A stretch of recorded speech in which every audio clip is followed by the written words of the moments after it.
Há duas tragédias no Brasil, além do desgoverno.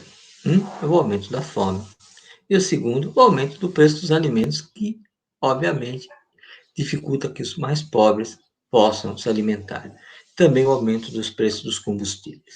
Vamos mostrar os dados do IBGE que mostram que o gás subiu em um ano 15%, a gasolina 9%, o arroz e a cebola 69%. São dados oficiais que eu vou colocar aqui na tela para que vocês vejam. O que está acontecendo? A inflação, ela chegou a 0,86% nesses dois primeiros, em fevereiro, né? E o que ocorre é que em fevereiro de 2020 ela foi 0,25, em janeiro de 2021 ela foi 0,25, ela já chegou a 5,2% no acumulado de 12 meses e no 1,11. Para vocês terem uma ideia do acumulado da inflação, vejam aqui esse gráfico abaixo, a variação dela, que ela só tem subido. Ela fechou o ano em 4,52, já acima da meta do Banco Central, e chegou agora a 5,20. E o governo está olhando, né? Por região, nós vemos que a inflação no Brasil em fevereiro foi 0,86, mas tem diferenças regionais.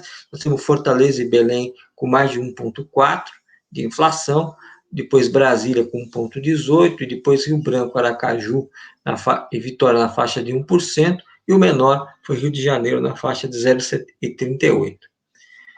Se formos olhar os preços dos alimentos, nós vamos ver que a cebola, somente nesses dois primeiros meses, subiu 36%. E no ano, em 12 meses, subiu 69%. 12 meses se considerando já fevereiro de 2020 a fevereiro de 2021. A mesma coisa ocorre com as hortaliças e verduras, que cresceram 8% o preço, em 12 meses cresceu 23%. Isso também, o ovo de galinha, que está substituindo a carne para muitos brasileiros, subiu no ano 2,59% e em 12 meses 10%. E as carnes subiram em 12 meses 29%. Se pegarmos aqui alguns produtos que caíram, como o arroz, que caiu em fevereiro 1,52%, mas no ano ele subiu 69,8%. O óleo de soja subiu 87,6% e a batata inglesa 47,84%. E aqui pegarmos os não alimentos,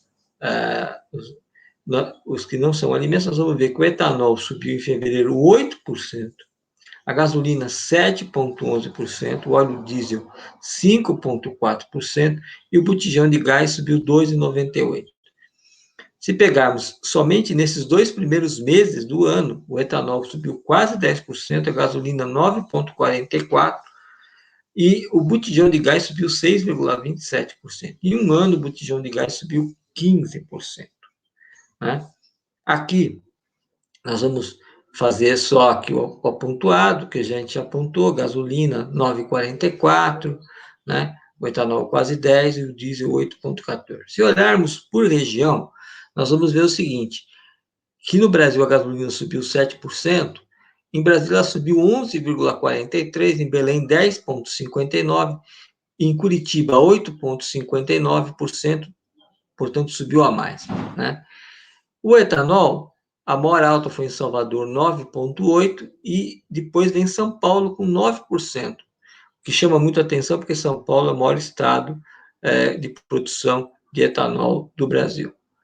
O óleo diesel subiu 5,40%. Maiores altas: Curitiba 8,61%, Salvador 7,17%, depois temos Porto Alegre com 6,79%, que estão subindo o diesel muito acima do preço médio da inflação, né? E aqui nós temos esse gráfico que mostra a gasolina, os maiores aumentos e os menores. Nós vemos que o menor aumento foi em Belo Horizonte com 5,90%, e o maior aumento foi em Brasília com 11,43%. Então, esses gráficos, eles mostram a situação da inflação, que é bastante preocupante, porque o governo só fica preocupado em cortar direito, certo? E não está preocupado em conter a inflação, né? Então, o que nós assistimos o próprio ministro Paulo Guedes disse que o dólar só chegaria a R$ 5 se errasse muito, se fizesse muita bobagem, e ele está muito tempo acima de R$ 5, e obviamente ele pressiona esses preços. Como os preços dos combustíveis são alinhados ao mercado internacional, portanto ao dólar, então, obviamente, também sobe muito mais, né?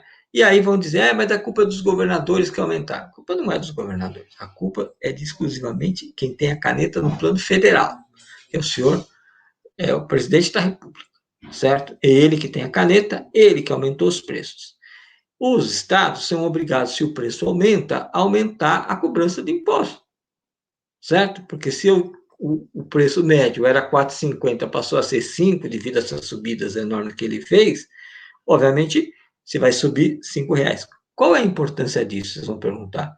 Ah, é mais imposto para o governo. É, mas só que tem que lembrar que no caso do ICMS, cada R$ 100 que entra a mais, de 25 a R$ 30 vai para a educação e 12% dessa arrecadação vai para a saúde, especialmente em tempos de pandemia.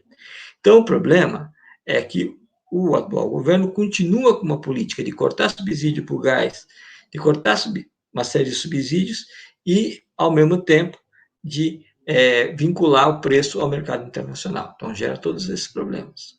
Tá? Enquanto não se resolver essa questão da Petrobras, não se resolve. Agora, se o Bolsonaro não sabe o que fazer com a Petrobras, eu tenho uma sugestão para ele. Entrega na mão do governador do Maranhão, Flávio Dino, que ele sabe muito bem o que fazer.